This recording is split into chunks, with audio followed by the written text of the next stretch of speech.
Assalamualaikum warahmatullahi wabarakatuh. Anak-anak, pada kesempatan ini kita memasuki bab baru yaitu tentang statistika, ya, statistika. Oke, pada bab ini kita langsung pada materi penyajian data. Dalam penyajian data nanti ada beberapa cara. Yang pertama adalah menggunakan tabel distribusi frekuensi. Yang pertama untuk tabel distribusi frekuensi data tunggal. Nah, contohnya disajikan nilai ulangan 30 siswa sebagai berikut. Nah, ini adalah penyajian data menggunakan tabel daftar distribusi frekuensi. Nah, karena datanya ini tunggal, nilainya 6, 7, 8, 9, 10 tunggal, maka dinamakan daftar distribusi frekuensi data tunggal. Dalam data ini kita harus tahu maknanya. Itu yang mendapat nilai 6 frekuensinya 4, artinya berarti yang mendapat nilai 6 ada 4 anak, yang mendapat nilai 7 ada 9 dan seterusnya. Nah, frekuensi ini jika kita jumlahkan maka namanya sigma F. Sigma F itu kita jumlahkan pasti sama dengan banyaknya data. Berarti banyaknya nilai ulangan siswa ini. Ada berapa siswanya? Ada 30. Oh, berarti pasti kita jumlahkan ada 30. Itu yang pertama untuk data tunggal. Sekarang untuk data kelompok. Disajikan data berat badan ya, sekelompok siswa sebagai berikut ini gitu. Nah, ini nanti ya, ini ada beberapa unsur dalam daftar distribusi frekuensi data kelompok ini. Ya, apa saja itu? Yang pertama adalah interval kelas. Bahwa pada penyajian data menggunakan daftar distribusi data kelompok itu perhatikan, berarti datanya kan berkelompok di sini. Itu 41 sampai 43. Nah, ini 41 sampai 43 itu namanya adalah interval kelas semuanya ini. Ini namanya interval kelas, ya. Oke. Tabel di atas ini memuat berapa interval kelas? Ada 5, 1, 2, 3, 4, 5. Nah, 5 itu siapa saja? Yang pertama 41 sampai 43 itu namanya adalah kelas ke-1. 44 sampai 46 itu namanya adalah kelas kedua. 47 sampai 49 kelas ketiga. 50 sampai 52 itu namanya kelas keempat, dan 53 sampai 55 itu namanya kelas kelima. Berarti ada 5 kelas interval. Berikutnya ada namanya adalah batas kelas. Batas kelas itu terbagi ada 2, batas yang kiri dan batas yang kanan. Sekarang batas yang kiri yang saya merah ini itu namanya adalah batas bawah. Berarti batas bawahnya itu siapa? 41, 44, 47, 50, 53.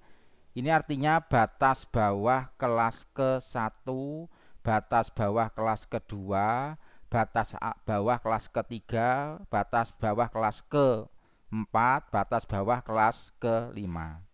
Kemudian ada batas atas. Batas atas yang kanan ini. Nah, itu batas atas. Batas atasnya 43, 46, 49, 52, 55. Ini batas atas kelas ke-1 dan seterusnya.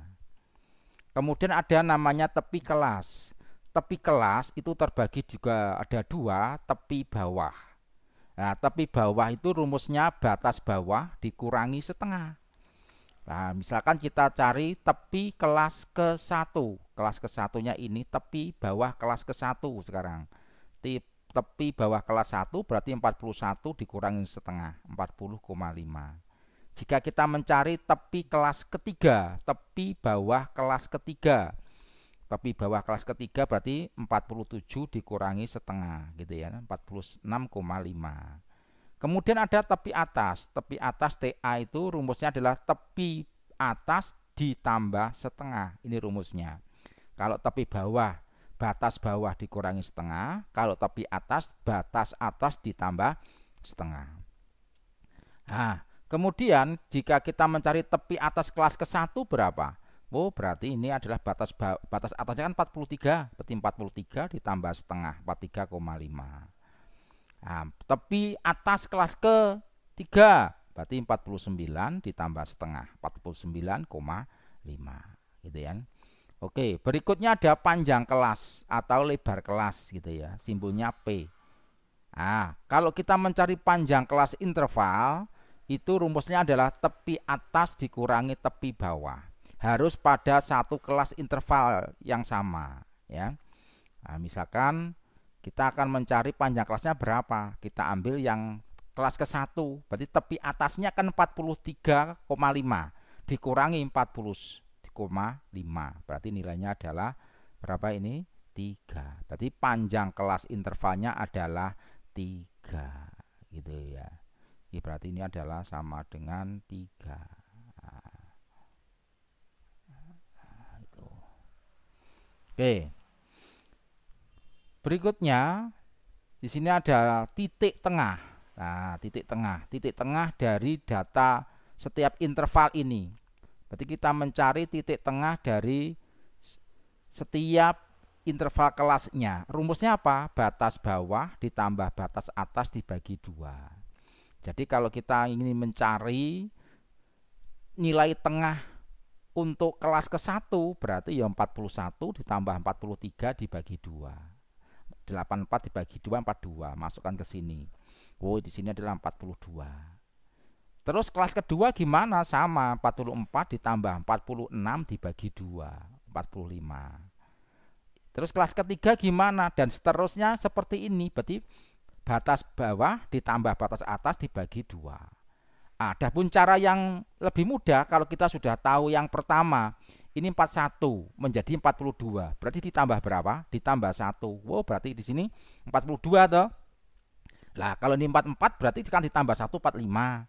Ini 47, ini pasti 48. 50 51 ditambah 1 53 ya 54 dan seterusnya gitu ya. Oke. Oke, berikutnya kita menyajikan data dalam bentuk histogram dan poligon. Nah, contohnya disajikan data seperti ini sekelompok siswa. Nah, ini nanti jika data berkelompok ini kita sajikan dalam bentuk histogram dan poligon bagaimana? Cara menyajikannya kita nanti adalah kita akan mencari nilai tepi bawahnya dulu. Tepi bawah ya, tepi bawahnya ini berarti berapa? 40,5, 43,5 gitu ya, 49,5, 52,5. Kemudian tepi atasnya ini 43,5, 46,5 dan seterusnya.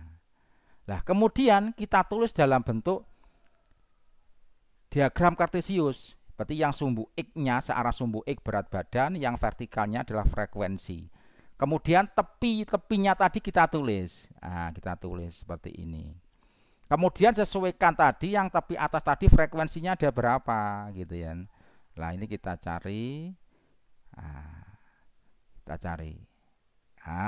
Ada 6.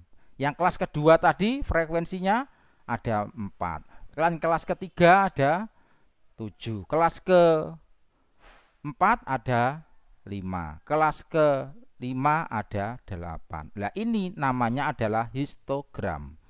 Nah, kalau yang nilai titik tengahnya kita hubungkan ini seperti ini, itu namanya adalah poligon, gitu ya.